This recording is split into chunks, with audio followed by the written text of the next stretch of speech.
weird, people. Ever since I was born, Alfa Romeo has been a brand that needs saving, and every new car they've brought out has been the car that could save Alfa Romeo, forgetting that it's a grown-up car company and not a toddler in a paddling pool full of custard and sharks.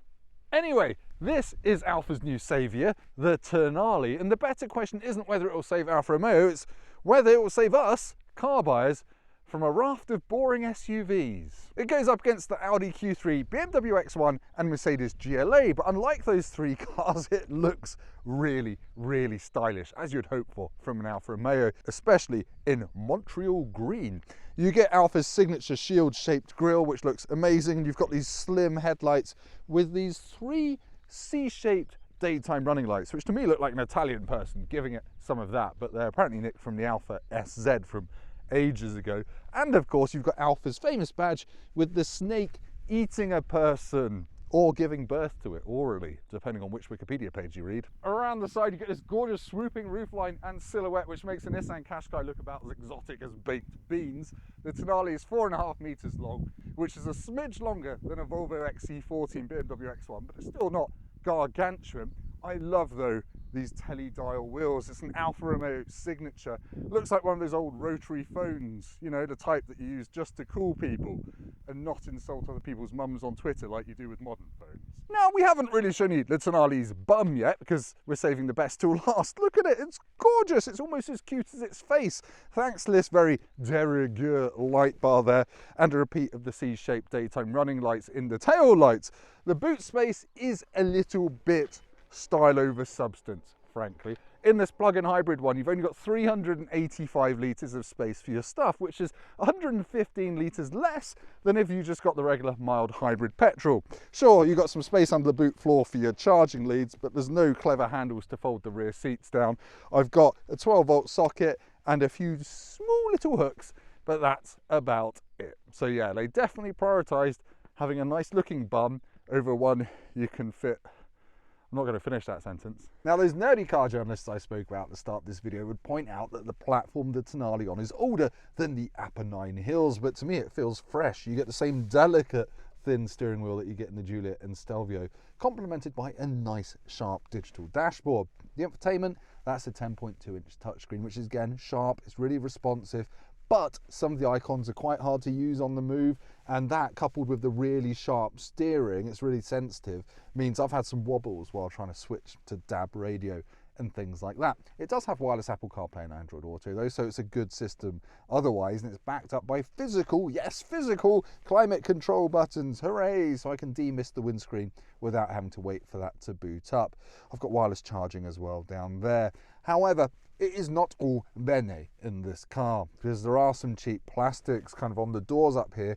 The top of the dashboard is rock hard and feels really not befitting of a £45,000 car. And the center console, yeah, it wobbles from side to side an alarming amount. But on the plus side, this top spec Veloce model gets these beautiful solid aluminium gear shift paddles from the Giulia and Stelvio. It's a mixed bag back here as well, because at first I think, great, I've got knee room, I've got leg room, that's my driving position, I'm 6'3", so yeah, that is fine. Oh, and I've got a USB-A and a USB-C down there as well. But then I sit upright and I run out of headroom quicker than you can say, run out of headroom quite quickly. But yeah, I have to basically bend my back over if I want to sit upright, which is a bit annoying. What's also annoying is the sunroof doesn't extend all the way back here. What is good though is the ISOFIX points. They're really easy to get to. So yeah, it's big enough for child seats and it's easy to fit child seats too as well. So yeah, what's Italian for a mixed bag? Un misto bago. I don't think it's that. This has a 15.5 kilowatt hour battery in conjunction with a 1.3 litre petrol engine, so you can go for more than 40 miles on a single charge and up to 84 miles per hour on electric power alone. Because it can go further than 40 miles on a charge, it falls into a better benefit in kind company car tax bracket as well. Now, does it feel like an Alfa Romeo to drive? Well, it does to start with, because the first corner you come to, you'll turn the steering wheel and oh my goodness, it turns in quickly. It is like a Ferrari. The steering is so fast, it's almost unnerving actually. It's fine, you get used to it, but to start with on motorways, I was like, oh, trying to change radio stations and weaving side to side a little bit, which is slightly suboptimal in terms of safety. Now, This is probably the Tonale to have, because there's a mild hybrid petrol version with 160 horsepower from a 1.5 litre engine, and apparently it's not that great. But this actually feels quite natural. There's no weird switchover between petrol and electric, and I've also got four-wheel drive because the electric motor powers the rear wheels while the petrol one does the front. 0 to 60 is just over 6 seconds. I've got about 270-ish horsepower. Doesn't feel like that, to be honest. It doesn't all come together quite enough to set your hair on fire. But anyway, we're going to get onto a bit of a bumpy road and talk about how it goes down a British road, of which this is a great example. It's bumpy, it's undulating, it's not like a perfect bit of alpine tarmac, and to be honest, it rides reasonably well. It's not too jiggly. Sometimes hybrids with a big battery like this can get unsettled and make you feel a bit sick. Even if I put the driving mode into dynamic by twisting this knob down here, that firms up the adaptive dampers in this Veloce model, and it still doesn't get uncomfortable. It still doesn't feel too jiggly. So yes, it rides well, is what I'm trying to say. Does it make me want to drive it quickly around corners? No, it doesn't.